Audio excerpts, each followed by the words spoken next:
if I can teach you how to memorize the presidents of the United States. He was like, cool. And that video, can I look at it? Yeah. Okay, I'll tell you how many views that video got. And it changed everything for me. So today's around June, what is today, June 21st? It's Father's Day. 21st, yeah. 21st. Okay, how crazy is this?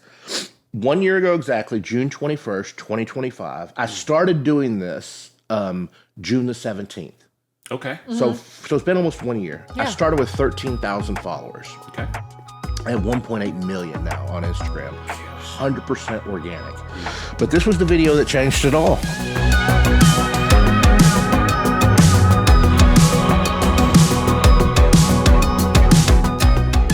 You're listening to Premeditated Opinions because, yes, we thought about it, and then we said it anyway. I'm Pamela. And I'm Josh, and we are two people who somehow share a brain and decided to weaponize our brains with microphones. Each week, we unpack anything, from politics and religion to carpool dread and everything in between. You know, it would really help us a lot if you followed us on Instagram and YouTube. Giving us a like and a follow is probably the best thing your thumbs will do today. We are not experts. We are just way too confident in our own opinions. With all that being said, let's get started. Welcome back, everybody, to Premeditated Opinions. We are thrilled to be joined by two-time USA memory champion, Ron White. He is joining us on the podcast today, so it's a big day over here at Premeditated Opinions. He is by far the person that we've interviewed who I think has had the most fascinating existence in the world. And so I'm thrilled for you all to get to know him a little bit. I've known Ron for many years. I think so. I met you when I was working at Jim Rohn International, when you were involved there with Kyle Wilson and that whole crew. And that was before I was married. And I've been married 19 years. Wow. So that means you and me have at least known of each other, at the very least, for, I think, 20 years. Does that sound right to you? Well, it does. So I don't know when you went to work there, but I met Kyle in about 2023. Okay. Oh, no. 2003. Yeah, that tracks. Okay. Because I think I have this vague memory. So when I worked at Jim Rohn, I started out there as just a warehouse guy. So for those that don't know, real quickly, the Jim Rohn International, the business, the piece of it that I was involved with was the publishing side. So they're basically, I'm gonna, this is probably shortchanging it a little bit, but they helped a lot of independent authors publish materials in a lot of the personal development arena. And so I was just a warehouse lackey. Like I filled boxes and put UPS labels on them and stacked them ready for the trucks. And so I have a memory of meeting you for the first time when you walked back into the warehouse and you were looking for one of your own books. And I think I showed you where it was. And we just chatted and you were around some. And I just remember being like, this guy's cool. He's interesting. Like there was a lot going on. And so like what phase of your career were you at in 2003? Like why were you at Jim Rohn International at the time? Well, what happened was Chris Widener, who is a speaker, he had a relationship with Kyle back then. And Chris and I had met each other through working with Zig Ziglar. Okay. So Chris and I had become friends. I didn't have a relationship with Kyle, but Chris did. And Chris Widener said, hey, do you know Jim Rohn International's down the street from you? And I'm like, yeah, I do. But, he said, have you ever taken your courses over there and asked them to sell them? I'm like, there's absolutely no point to that, Chris. They have every speaker in the world wanting them to sell their CDs and their courses. Will you? It's no, I'm not going to do it. It's a waste of time. I felt like a little bit of an imposter syndrome. Anyways, why would they even want to sell my stuff, right? But Chris said, look, I've told Kyle that you're bringing the stuff. I've put in a good word for you. Do it. So I got my CD, and I remember the office was in South Lake, Texas, and I opened up the door, and Crystal was the administrative assistant, and I had like 1 foot out the door. I still wasn't fully in, and 1 foot in the office, and I wasn't like fully in. And I said, hey, could you give this to Kyle Wilson? And Crystal said, he's here. He's in his office. You want to talk to him? I'm like, no, I don't. Just take this and give it to him. And then, like Kyle got it. He went through it in whatever way he wanted to. And then like maybe a week or two later, he said, Ron, how much would you sell 2,000 of them to me for? And I'm like, this is my course and I've never sold 2,000, And I said, I have no idea, and I think they were like $97 we were selling them for. And I said, well, I'll give you, how about 50%? So I'll sell them to you for $50. He said, Ron, that's not how this works. Let me explain this business to you a little bit. I need a lot better price. And he explained the business to me. But I sold 2,000 to him that day. 2 weeks later, he called me, said I need 2,000 more. A week later, he called me and said I need 500 or 1,000 more. So we sold 5,000 in a month or 6 weeks. And that was the beginning of my relationship with Kyle, which really turned my business around, and that's how I met you. Yeah. So what was on those CDs? Yeah. Like when you're, so you have a relationship with Chris Widener, and he's encouraging you to do something with these products you're creating. What was that product? It was called Memory in a Month. So it was 10 minutes a day for 30 days to develop a superpower memory, right? How to remember names, how to give speeches without notes, how to remember what you read, how to learn anything faster. And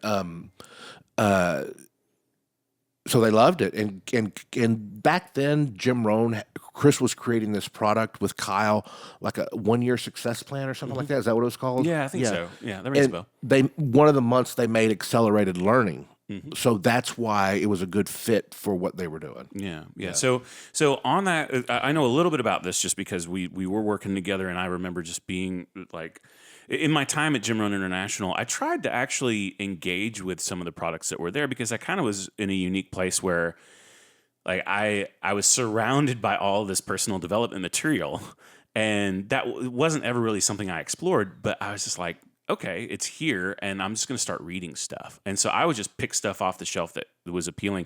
I'll be honest. Not everything was a home run, but I remember listening to your course in the warehouse while I was working. And so, like, I do have some memory of that, which the irony isn't lost on me that I only have some memory of it. But no, I remember how structured the system was that you were teaching and all that. So, how did you get to a place where you were actually teaching this kind of content to begin with? What was the genesis of your passion around memory and just the things that you've really built a career out of? Well, actually, the high school reunion I was talking about, I had my high school reunion last night. It's been 5 years. We had a 5-year reunion. And, Tracks. Yeah, that's right. Yeah. Somebody said to me, you look the same. I'm like, I look 100% different. Whatever. We both do, buddy. But right out of high school, so 2 weeks out of high school, my friend Brian said, hey, man, let's get this job at this company that cleans chimneys. And I said, all right. So we, as a telemarketer, we're calling people all day long. And it was just so random, like a telemarketing job at a chimney sweep company. And one day, what they had you do is all the telemarketers, which is about 6 or 7 of us, we would all line up in this line, and then they would have the Arlington phone book on this particular day. And we got in a line, and then we got up to the phone book, and everybody tore out a page. You just tore out however many pages you want. Wow. So if I had gotten one person behind or one person ahead that day, or if the person in front of me had tore out 4 pages instead of 5, but the way it all fell, I tore out my page. I went back to the phone book, and I called this guy one day, and I said, hey, we want to clean your chimney. And he said, I don't want my chimney cleaned. We're trying to sell our house. And I said, sir, if you're trying to sell your house, you should have a clean chimney. And he was like, you know what? I don't know. You're right, but I don't want my chimney cleaned. But I do want you to go to work for me. You're a good telemarketer. You just tried to overcome my objection. So he offered me a job, and he sold memory seminars. Wow. Yeah. So I went to work for him the next day, and that was July of 1991. So 35 years ago. Wow. I know that sounds impossible because I look 27, but exactly. I'm not. Yeah. I was 18 plus 35, and or that's what I am now. Yeah. And so it's all I've done really for the last 35 years. I've had to take jobs, here and there, jobs as a waiter and stuff like that in my 20s because I couldn't pay my bills, wasn't getting enough speeches. Right. Yeah. Yeah. So when you actually jumped into all of that, like obviously there was some sort of growth process that was necessary. Like you just said it, you had to pick up jobs here and there to make ends meet. When did things really start to turn the corner for you? Was that when you engaged with Kyle Wilson and Jim Rohn International, or were you already kind of making a living by that point doing this kind of work, giving speeches and teaching the memory training? Yeah, I had been giving speeches for 10 years at that point. I almost exclusively for free. I never got paid to speak until I was 28, so right before I met Kyle. But no, my business was not going good. Yeah. I was in debt to the IRS by about $40,000, which is not an insurmountable amount. But when you're not even barely making that, you know what I'm saying? Yeah, it was an insurmountable amount. Yeah. I was in debt, struggling.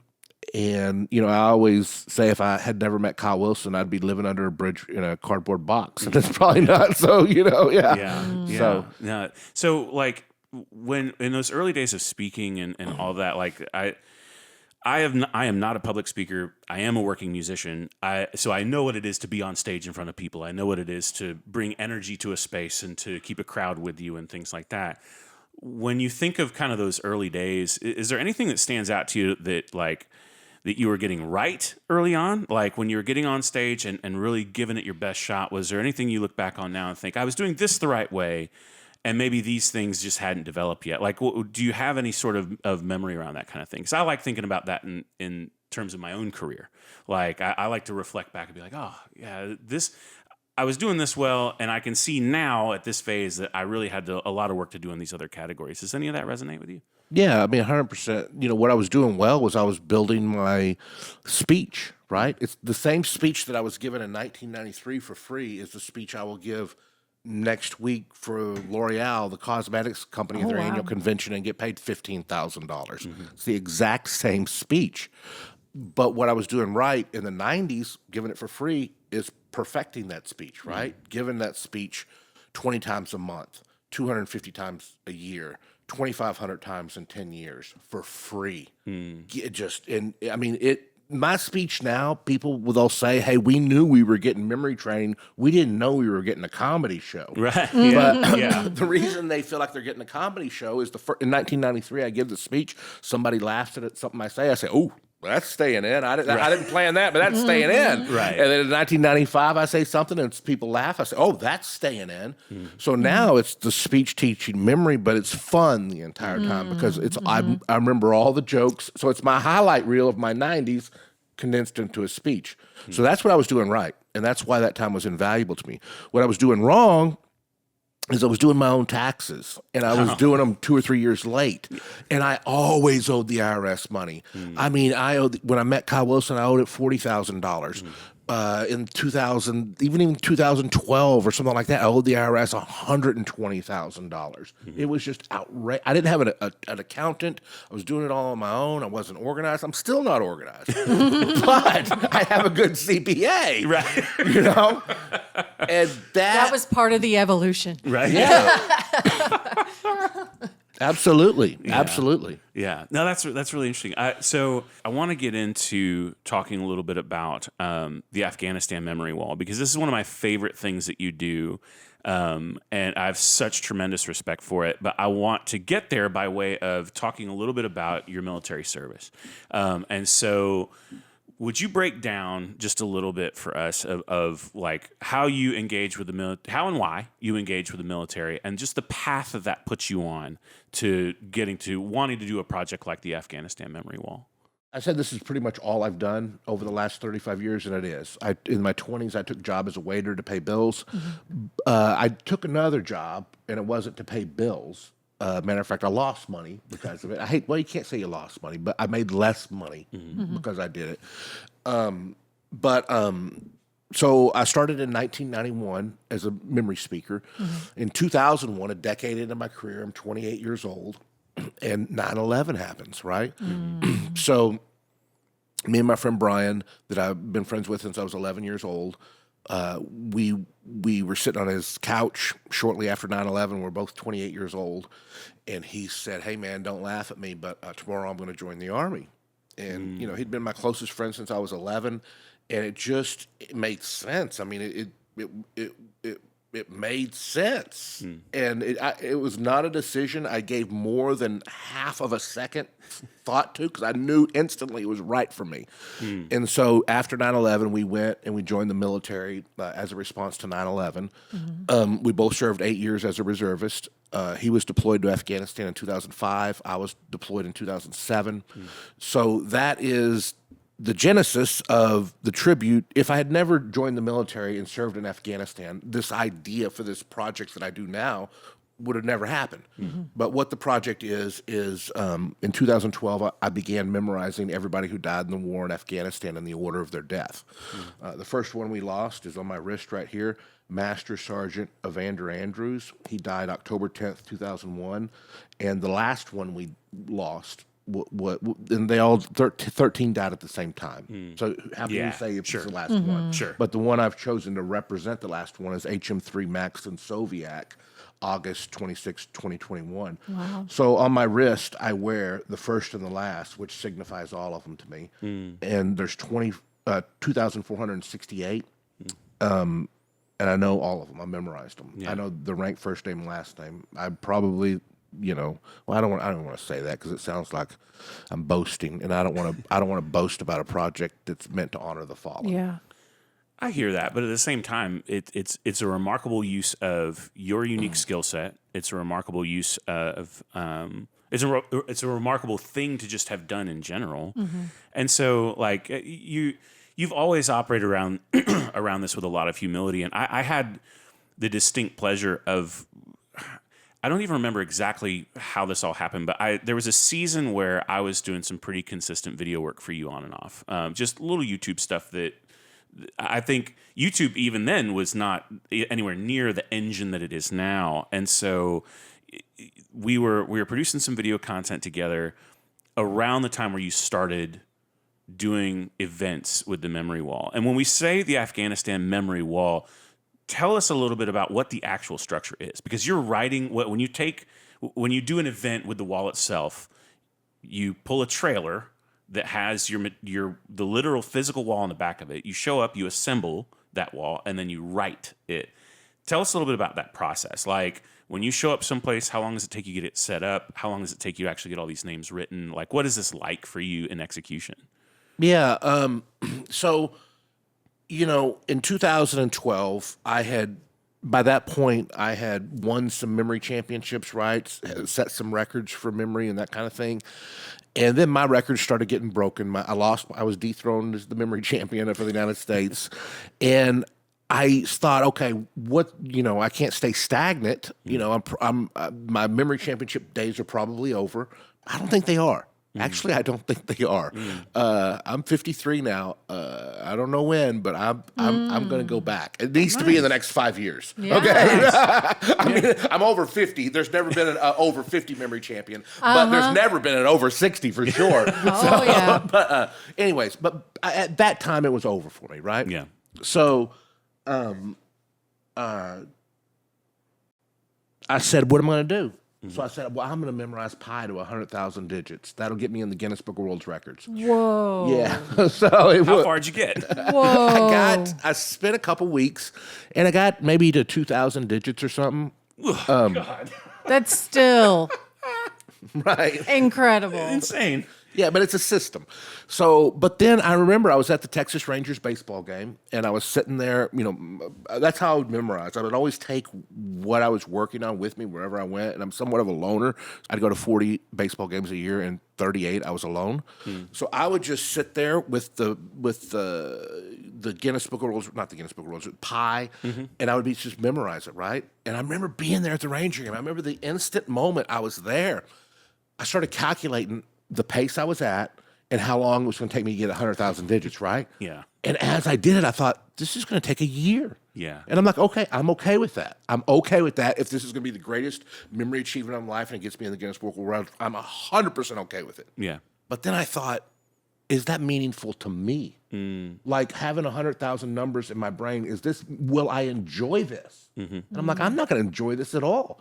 And who's ever going to say, hey, will you write out pi? Maybe they will.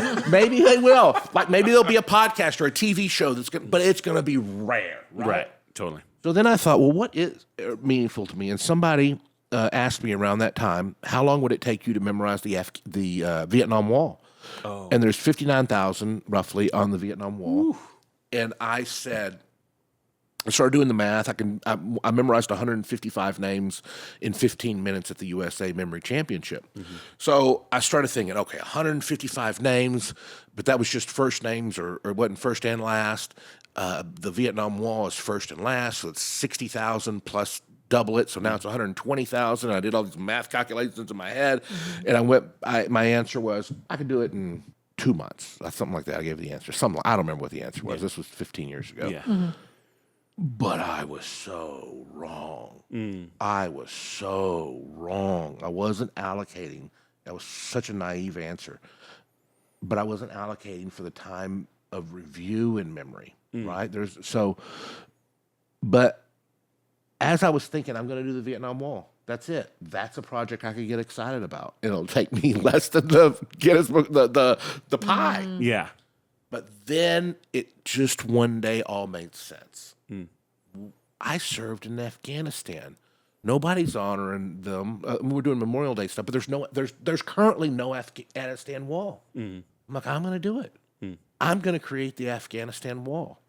So I memorized everybody who died in the war in Afghanistan, and I travel around the United States with the wall. It's 52 feet long. It's 8 feet high. It looks like the Vietnam Wall in the sense that it's white and it looks like marble, but it's a dry erase board. And I'll set it up at a NASCAR game, a sporting event or something, and I will begin writing at like 7 a.m., and I will write for 12 to 13 hours till 7 p.m. And I write out, it's 7,500 words, and I'll write it out from memory. Wow. So, I mean, for starters, that it makes my head spin to even think about trying to do anything like that. If I often don't know where my laptop is, so like that sounds so intimidating. But like, you've now been doing this for the last 15 years or so. What are some events or moments that have really stood out to you in that time where as you've either things you've been invited to that really were special, or moments that you had as you were in the process of writing out all those names? Like, what has stood out to you and been special in that time? The most special thing about it all is getting to know the families, getting to know their stories, and letting them know that somebody cares. That's the most special thing. Now, with that said, there's been some moments that were special to me. And doing it in front of the Alamo, I had the wall set up in front of the Alamo, and I wrote it out there. And, I'm setting it up, and a Texas state trooper said, "You need to move this wall down there. Nothing goes in front of the Alamo." And the mayor of San Antonio walked up and said, "The wall is fine right here." And he was like, "Whoa, okay." Yeah. But that's not the moment that was special. Not him getting rebuffed. Yeah. Right. The moment was special that was writing the names at the sacred grounds of the Alamo, right? And people would be writing the wall, and I mean, it's got 2,500 names on it. At that time, it had 2,000 because this was 13 years ago, and unfortunately, in 600 had died. 600 more died since that moment. There was a person looking at, this is what a special moment, it was a funny moment. A person was looking at the wall, and when somebody's looking at the wall, I always say, "Are you looking for a specific name?" And they were like, "Yeah." I said, "Are you looking for a specific name?" They said, "Yes." So which name? And they said, "David Crockett." I'm like, that was a different war. That's a different war. Oh, man. That's awesome. But you should have just written it in real quick. Right. Oh, it's right here. Well, you know what? That does bring up a special moment that I wasn't going to tell, that I wouldn't even have thought of. So I was doing this at the, there was a double header in Arizona on Memorial Day, and my friend Chris Widener had a connection with the Diamondbacks. So he said, "Hey, the Diamondbacks will let you do this at their doubleheader on Memorial Day." I said, "Awesome." Well, guess who they were playing? Texas Rangers. Yeah, it was just so perfect. Yeah.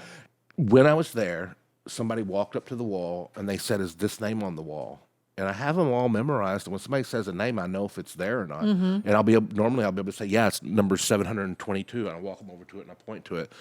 But this kid, 18 years old, 17, 15 years old, said, "Is this name on the wall?" And I'm like, "No, sir, I don't think it is on the wall."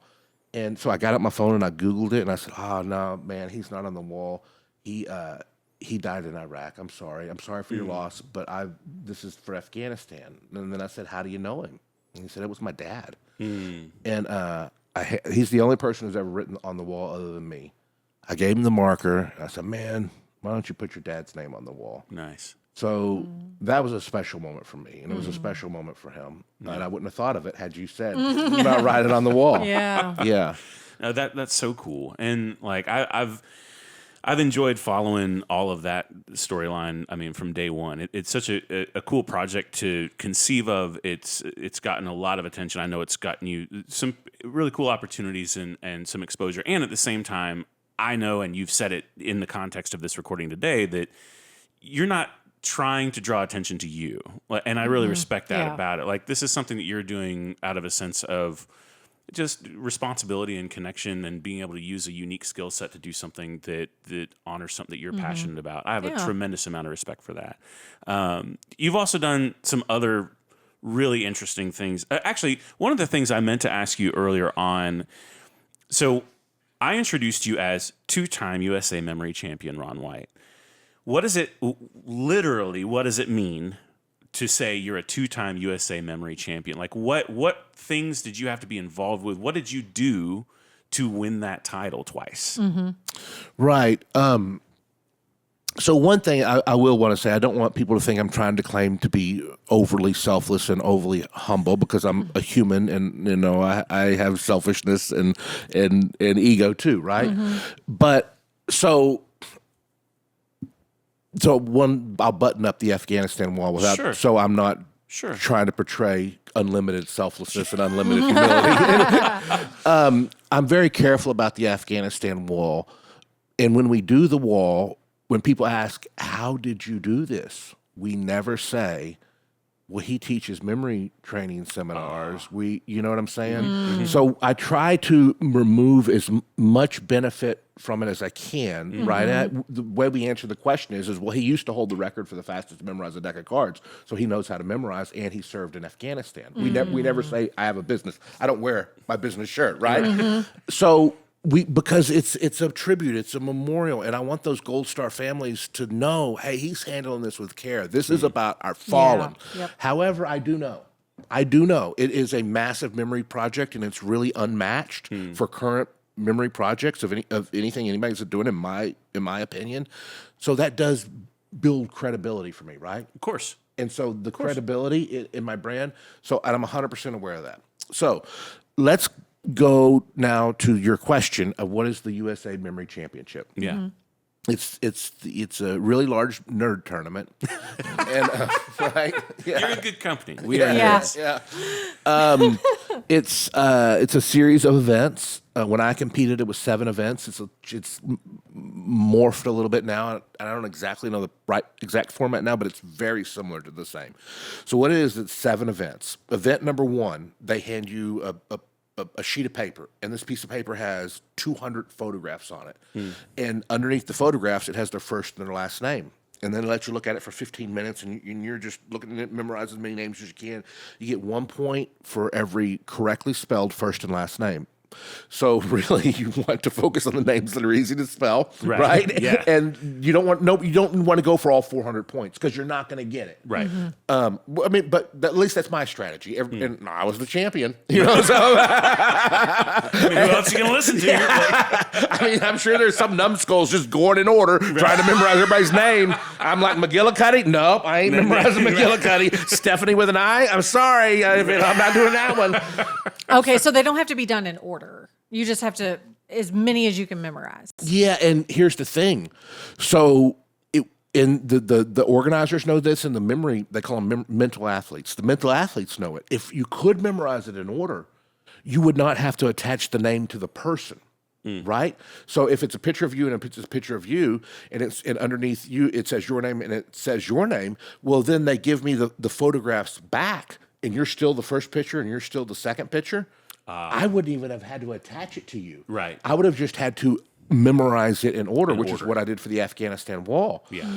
So but that's not the exercise. The exercise is attached to the person. Right. So they'll have 200 photographs, and then when they give you the sheet of the 200 new names, the photographs are all jumbled up. Got it. So, which is very important.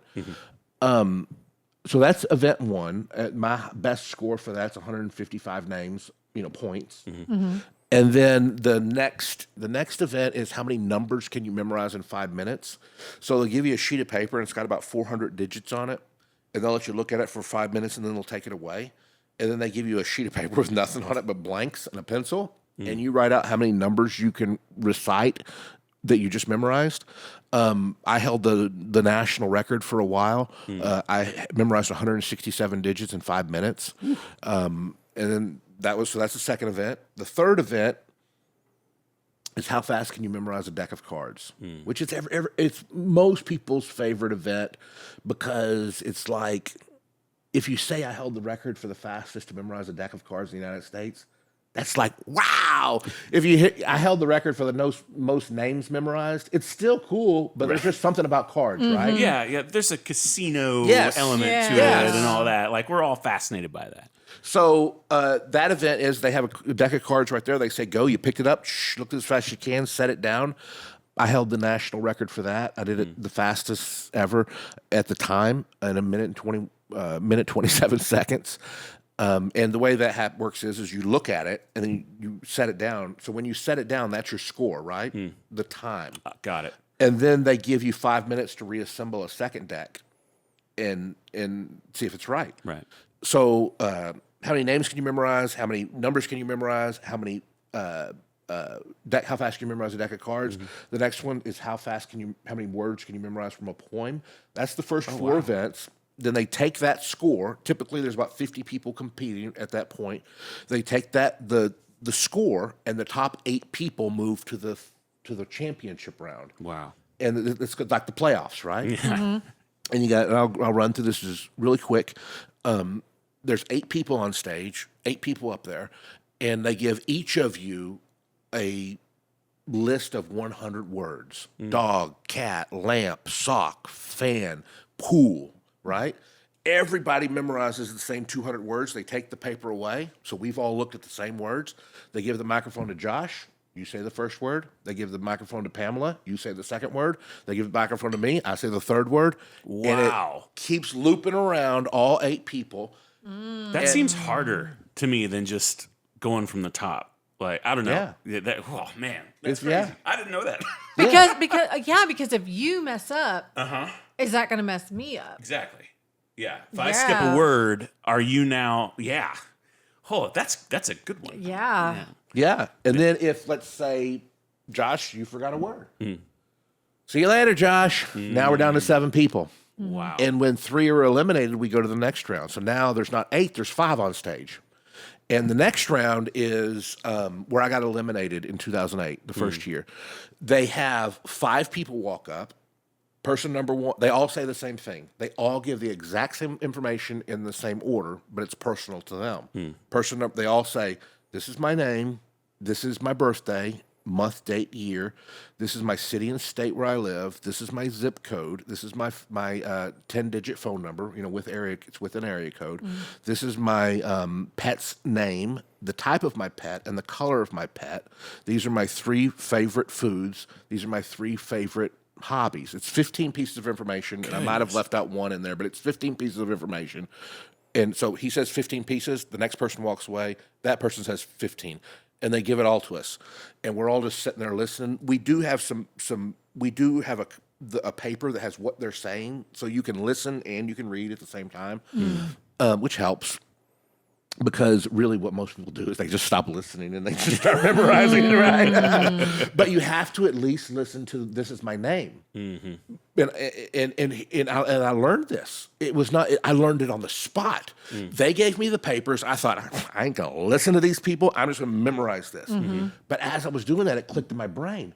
Dude, you at least got to memorize the name because you have to know that all that information belongs to that person. Yeah. And I don't know why, but it didn't click in my head till I was on stage. Yeah. So then they'll go back through. They'll say, person number 3, walk up here. And they'll say, Pamela, person number 3, tell me their phone number. Wow. Josh, person number 2, tell me their birthday. And you make some mistakes, and then those people are eliminated. And then the last round is they'll give us all the same deck of cards in the exact same order. 2 decks shuffled together, 104 cards. And then you will say the first card, you will say the second card, I will say the third card. You make a mistake, you're out. Last person winning is the USA memory champion. So how long does this event last? When I competed, it was a 1-day event. So the 4 events where you get the top 8, that's morning, and then the championship is in the afternoon. It normally goes about 1 to 4, 1 to 3:30, and they have the champion. Wow. Now they do it a little different, and I think they do it different because they have Lumosity as a sponsor, and so they've involved Lumosity games. Right? Yeah, I'm familiar with those. It's like mobile games, right? Yeah. Yeah. It's mobile memory training. Right. Yeah. Yeah. Okay. Yeah. So what's the difference between what you do and having a photographic memory, or is it the same? No, it's nothing the same. Okay. And also, it's photographic memory is almost really a myth. Okay. Like almost, people say he has a photographic memory or she has a photo. Almost nobody does. Almost nobody. Now, there's some guys like Stephen Wilshire. I don't know if you know who he is. You probably might have seen him, but you just didn't know his name. Have you ever seen the video of the guy where they take up in a helicopter and they fly him over Rome or New York City, and then and then he draws it by memory. Yeah. Clearly. Yeah. That's the clearest definition of a photographic memory. They fly you over Rome for 2 or 3 hours, and then you recreate it from memory, and they will say that if there's a building and it has 17 windows, when he recreates it, there's 17 windows. Gosh. I mean, it is the most unbelievable thing I've ever seen. Yeah. If that's how you're going to define photographic memory, and that's how I would define it. I'm not going to say somebody has a good memory as a photographic memory. It's extraordinarily rare. Now, there are people who have good memories, right? But what I do is 100% a system. 100% system. Yeah. So I know one of the things that you've been leaning into recently in the content that you're putting out on YouTube, which all of you should follow Ron on YouTube. You should follow him on Instagram. You should follow him on every other social platform. I'll make sure he has a moment to kind of inform us as to where all that lives. And we'll put it in the description. Yeah, definitely. But I know one of the things you've been enjoying recently is you're kind of doing some man on the street style stuff, where you're just walking up to people out and about and engaging with them and teaching them. And so, how has that gone? Like, what kinds of things are you doing in this man on the street sort of style? How's that been going? Oh, it's phenomenal. Yeah, it's one of, it's not, I don't know what the greatest thing I've done in business other than starting a business. It's definitely the best thing I've done in the last 10 years. So I've been walking up to people and saying for a while, hey, I memorized this book, pick a page and I'll tell you what's on it. And I did that at a conference called ClickFunnels, their marketing conference.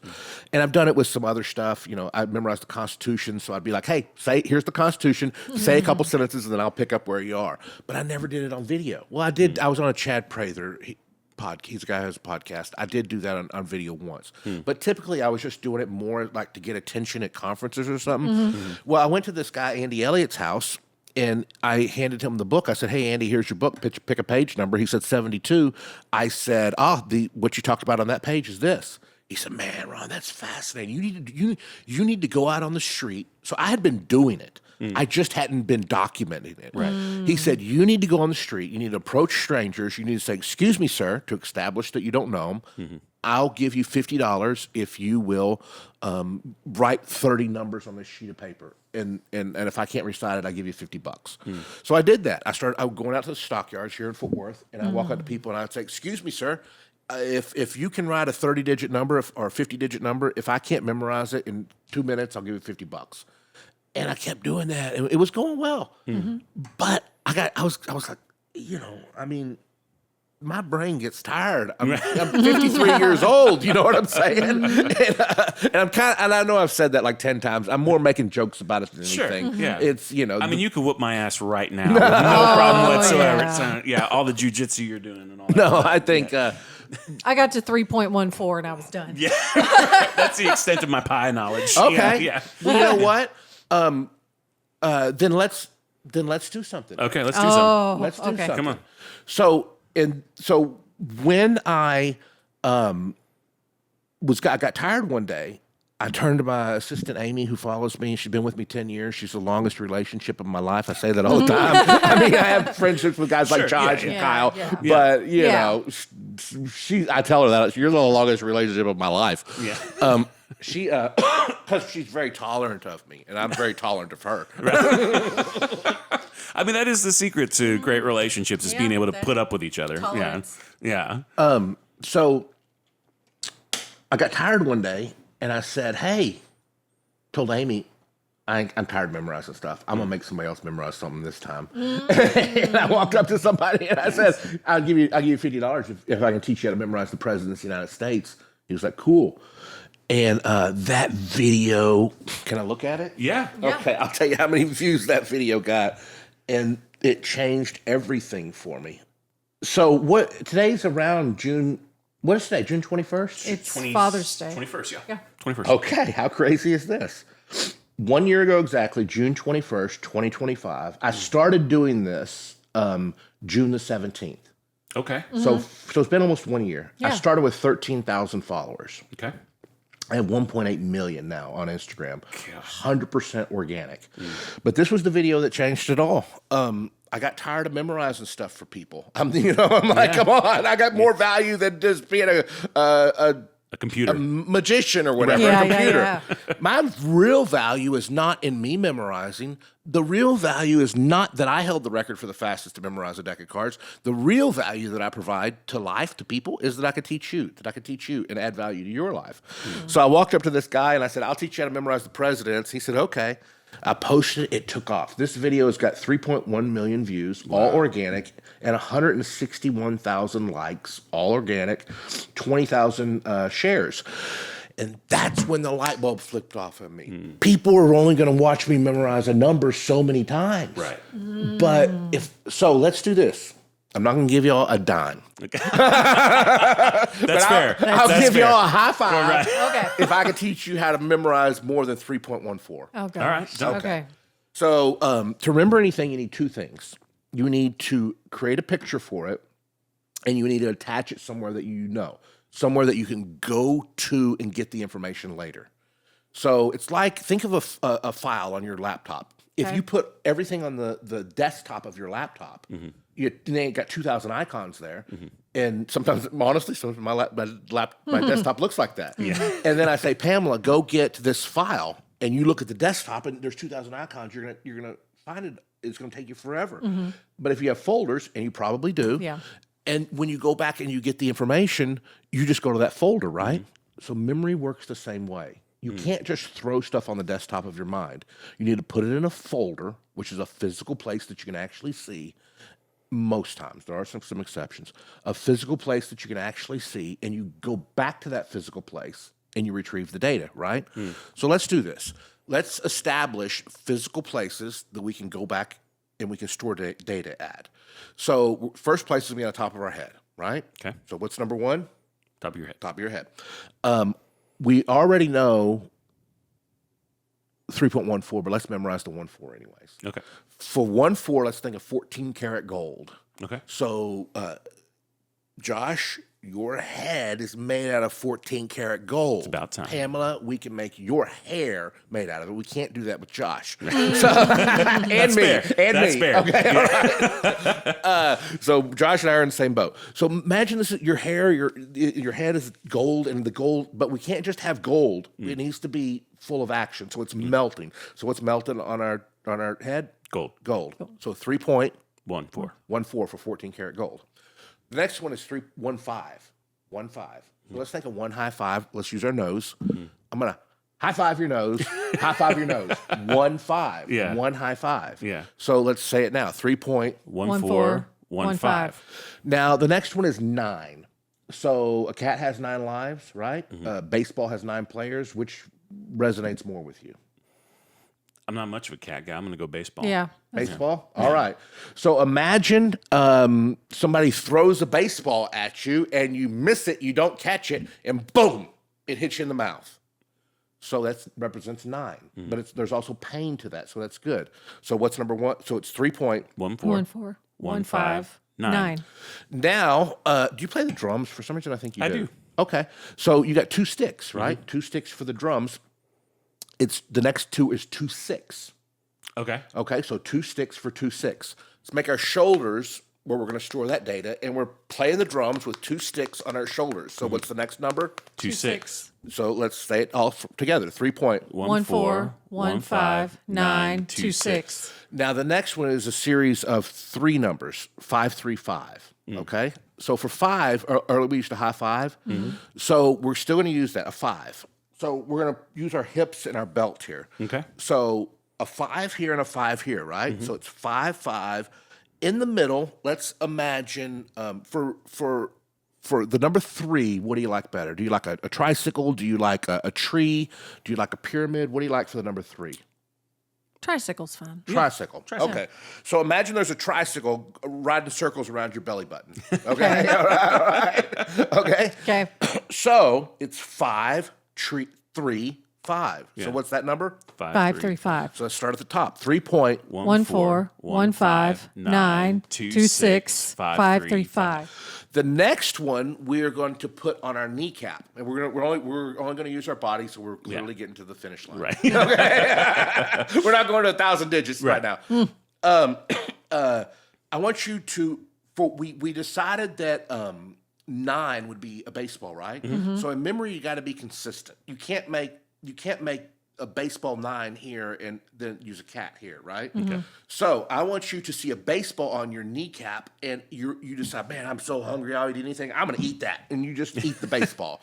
You ate a 9. Okay. Right? Okay. So what is this? 8 9. 8 9. Okay. Now on our feet, I want you to see another baseball, but this baseball is severed. It's on your foot there, and it's chopped all up. It's a severed 9. Okay. 7 9. Okay. Now let's see if so. Yeah. So what is 8 this 9. one? 8 9 7 9. Okay. So let's say it all together. I don't have no idea how many digits that is, but I'll count as we go. 3 point. 1 4 1 4. 1 5 9 5. Nope. Oh. 2 6. 2 6 2 6. And what's in 5 here? 5 3 5 7 or 8 9 7 9. Yeah. First 14 digits of pi. Nice. Okay. Yeah. So that is 3.1415 9 2 6 5 3 5 8 9 7 9. Yeah. booyah. So this is Yeah. booyah, baby. Yeah. If you ever he watch- owes you $50. So that's what I do on the street, right? That's awesome. I approach people, teach them something. If I told you, hey, I bet you I can teach you how to memorize the first 14, 15 digits of pi like that, you'd be like, no way, I'm terrible. I couldn't do it. And that's the magic of the Instagram videos. I find somebody on the street, teach them to do something they never think they could do.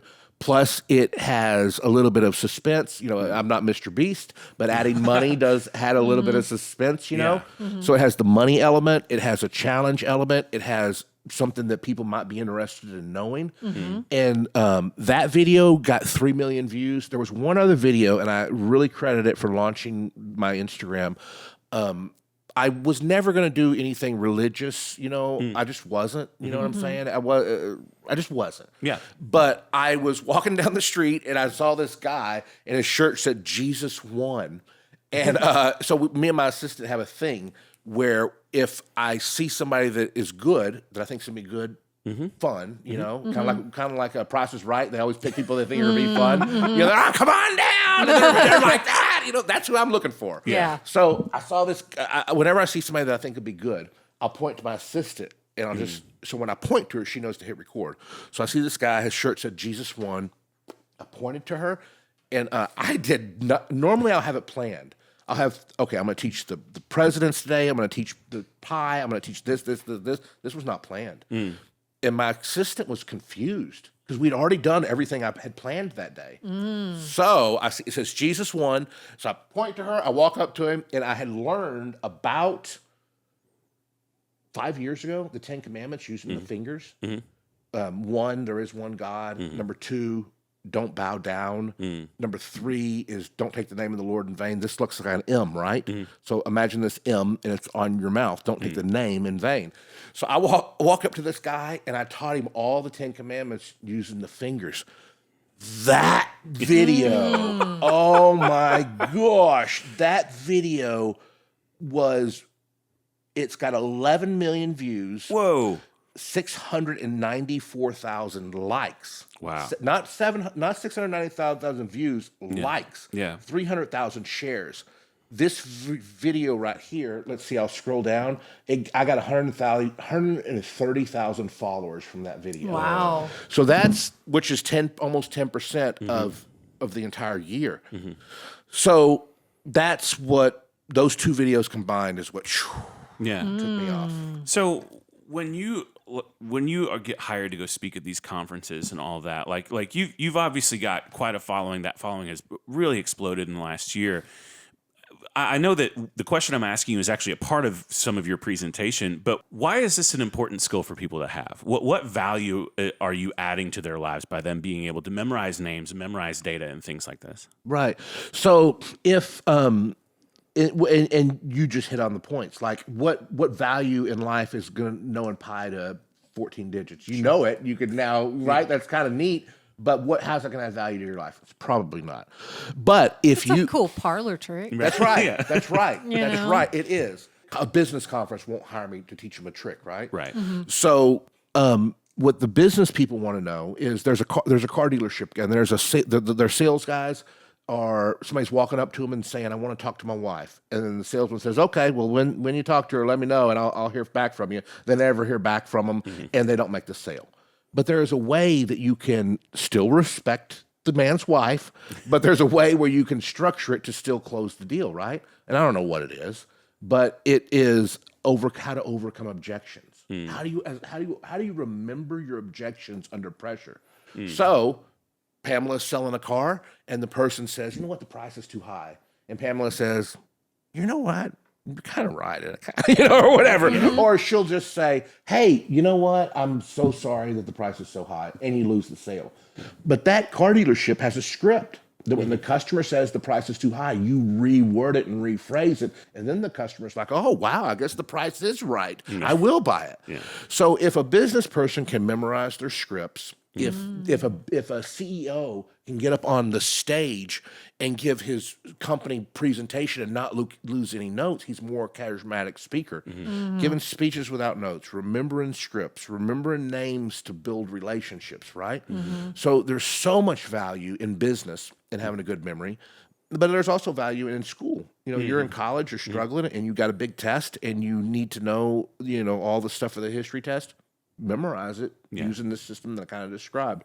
So that's the value to having a good memory. Yeah, awesome. So I wonder if I could ask you to show off just a little bit. I mean, you taught us something, but I want to just give you an opportunity to sort of represent a little bit what you've talked about. So when you were talking about the Afghanistan memory wall, you talked about someone who was walking up and looking for a particular name, and obviously you know those names in order. So you use the number 722. Do you know what number 722 is? I do. And so in the way I'll answer this question is I'm going to be really careful about how I answer this question. Sure. And here's why. It's somebody's son, right? It's somebody's husband. And so when I answer the question, I will, but I don't want the answer to be amazement. Okay. I want it to honor him. Sure. And then I'll do something else to show off. How's that? Great. Perfect. That's Sergeant Brock Shavers. Okay. And it is important to me. I'm probably the only person who knows all of them, right? Sure. I'm sure that's true. And so I get to honor him that way. If you do want to give me a chance to show off, do y'all have a pen or a notepad or anything? Yeah, I can get one. All right. So what can I do, Mr. White? All right. I'm going to ask you for numbers 2 digits at a time. And Okay. I'll alternate here. Okay. And kind of go at my pace. So whenever I say got it, I mean, let me control the speed. Okay. But give me a 2-digit number, a number between 10 and 99. Okay. 22. So write down 22 on the piece of paper. Okay. And I'm going to ask you to write it out in a horizontal row. Got it. Pamela, a 2-digit number. 29. 29. Okay. Josh? 41. 41. 41. All right. Pamela? 84. 84. Okay. Josh? 77. 77. Pamela? 19. 19. Okay. Let's go 35. Okay. 35. 1 second. Let me think here. 35. Okay. Pamela? 8. I think that doesn't need to be 2 digits. Oh, it has to be 2 digits. Sorry.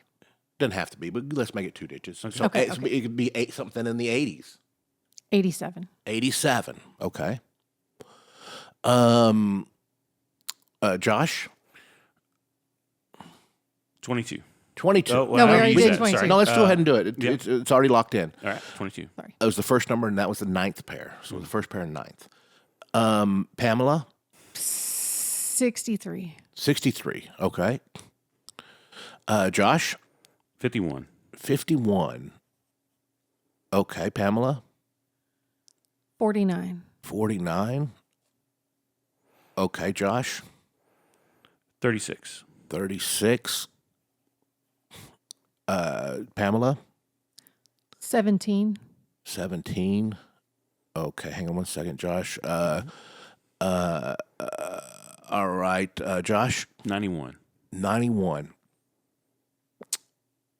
Okay, I'll stop there. That's 30 digits. Okay. Okay.